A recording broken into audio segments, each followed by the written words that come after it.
We have 5 new leaked models from OpenAI, 2 new agent platforms from OpenAI and Gemini, and Anthropic is removing Claude Code from their Pro plan. So let's get into it. OpenAI just accidentally leaked a bunch of internal model names, and one of them is GPT 5.5, which sets our guarantee that hopefully we're going to see this model released probably this week, maybe by tomorrow, fingers crossed, but we never know with these release dates because if things go wrong, they might get pushed. But you can see we have GPT 5.5, and the description it has is the latest frontier agentic coding model, and we also have the current model, GPT 5.4, but we also have other model names that are not heard of yet. We have OAI 2.1, which is an interesting naming convention, but is also described as the latest frontier agentic coding model. Maybe this could be their lightweight model or something like that. Then we have code names at the bottom here, and their descriptions are pretty interesting. We have Arcane, frontier model with legendary appetite for starches. Interesting. Then we have Glacier Alpha. So one thing, Glacier Alpha was actually known as the codename for GPT 5.5, but it looks like this could be a bit different from what's actually been, I guess, finalized in Codex and OpenAI systems, because Glacier Alpha still has its own separate codename, and it's called the intelligence that moves continents. So I think they're just having fun with these descriptions. But then we also have 2 new models that I'm seeing for the first time called Glacier Alpha Block CY3, Ice Cold Intelligence, then Glacier Alpha Block CY4, also with their description as Ice Cold Intelligence. Now these new models could be separate checkpoints for the GPT 5.5, or could be checkpoints for upcoming models, maybe GPT-6, maybe something else. Who knows? I don't want to get too optimistic and, spread some news that is not really real, but I just wanted to show you guys that there are a couple of models that we might be getting pretty soon. GPT 5.5 with a higher confidence of release compared to all the other codenames that we're seeing, but maybe OpenAI is working on models that might not be like a different generation of a model, but might be fine-tuned for a specific thing. Think about how Claude has Haiku, Opus, or Sonnet. Usually the GPT series has a Max, Pro, things like that. So these could be code names for those type of tiers, but who knows? We'll only find out when it's released. Yesterday I made a video about how OpenAI was working on creating an AI agent studio. Well, the AI agent studio launched today and is called Workspace Agents in ChatGPT. This is specifically built for enterprises who want to use AI agents to automate work, things like that. And they actually built in custom agents for you from the get-go, meaning you can use a couple of existing agents or you can create your own. And the whole purpose of this is to create agents very quickly for enterprises.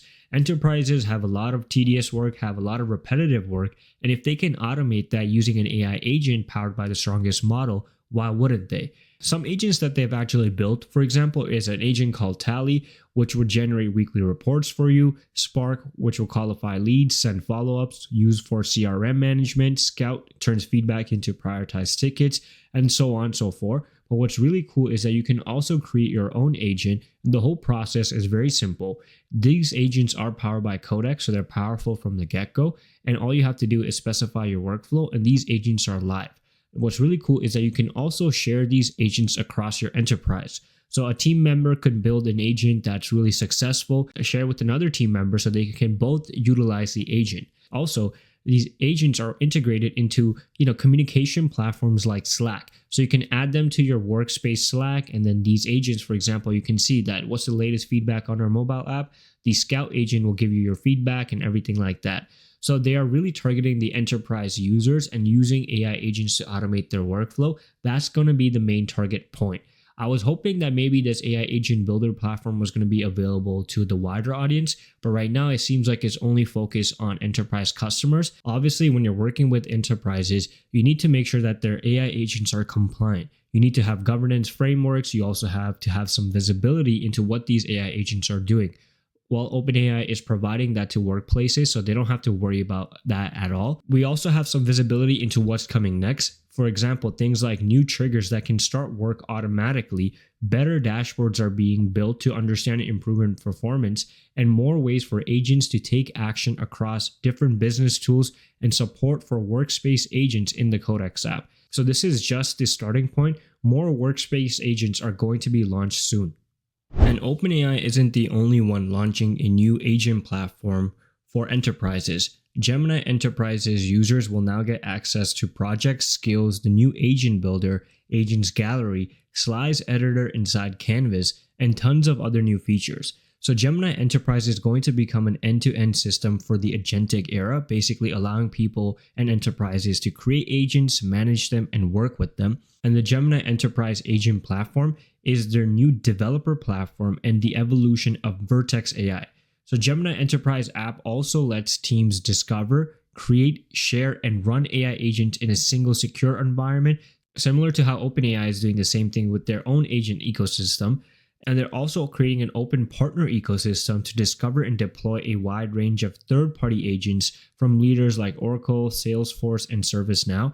So we can see both of these frontier labs are competing on the enterprise segment now. We know Claude had a bit of an edge, but it looks like OpenAI and Gemini are both ramping up their development and targeting the enterprise customers heavily now as well. And the agent management system and the agent gallery, I think, is a simple way. A lot of times you don't want to spend time creating agents, you just want something that is quick. And we can see like we have a synthesizer agent, which is pretty simple. It's just gathering and analyzing information. We have a fact checker agent that they're displaying, a deep research agent, idea generation. So for enterprises, you don't need something crazy for like development workflows. You just need something simple that saves a lot of time. So these type of agents are going to be useful. So I guess the new competition for many of these AI frontier lab is to focus on enterprise clients, because enterprise clients will bring you more money compared to, consumer clients. And enterprise clients are also going to be tied into recurring revenue for the next couple of years when you sign with them. And once an enterprise gets deeply integrated into your own ecosystem, it is going to become hard for them to switch over to another one. So this is why we're seeing more and more competition in the enterprise space, because as you guys know, both of these companies, except for Google, Claude, and OpenAI, are going to try to have a IPO, meaning initial public offering. And if they can create a book of recurring revenue from enterprise clients, that's going to increase their valuation a lot. So we're going to see more and more tools and agent workflows and things like that being dropped for enterprise clients, because that's definitely what it seems like is the target for most of these companies at the moment. Yesterday, I also covered a story in my newsletter that if you guys have not subscribed to, the link is in the description, make sure you guys do.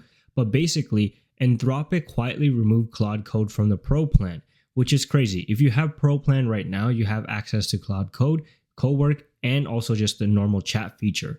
But what they're doing is removing that, and someone noticed that, and Anthropic never really made an announcement about it. They did this very sneakily, and a lot of people were obviously upset, including myself. I was kind of surprised why they would do that. And then what happened was that someone named Amol Avers, which was Anthropic's head of growth, he stepped in to clarify that this was only going to affect a small test, around 2% of the new signups, and that existing Pro and Max subscribers were not going to be affected by this change. He also said that the reasoning was that when Max launched a year ago, it was supposed to be used for heavy chat use, nothing more.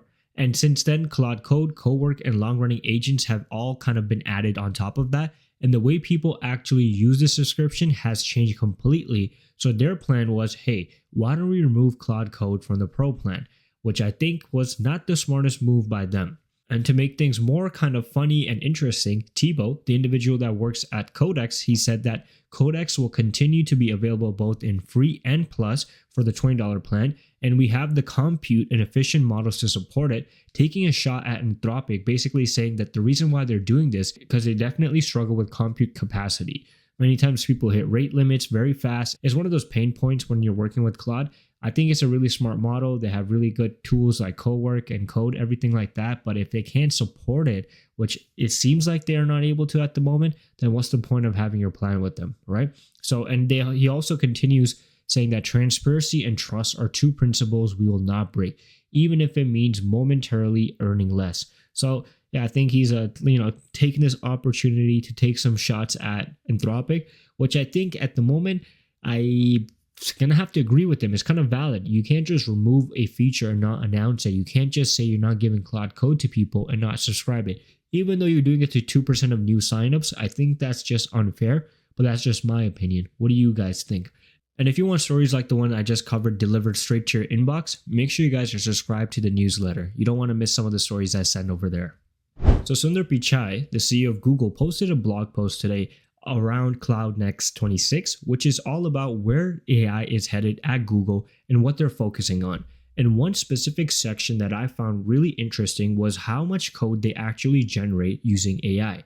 According to Google's own data, they've been using AI to generate code internally at Google for a while, but now it's 75% of all new code at Google is now AI generated, and the engineers are orchestrating fully autonomous AI agents, so they're not really sitting down and coding anymore. The whole industry has changed. 75% of the code and the products that we love from Google are coded by AI itself, which I think is just a moment of reflection for us as individuals who love the AI space, as people who are really interested in it. We understand how powerful this new wave of technology is. And we can see that clearly from this stat because 75% of the new technology that we touch is not even created by humans, it's actually coded by AI.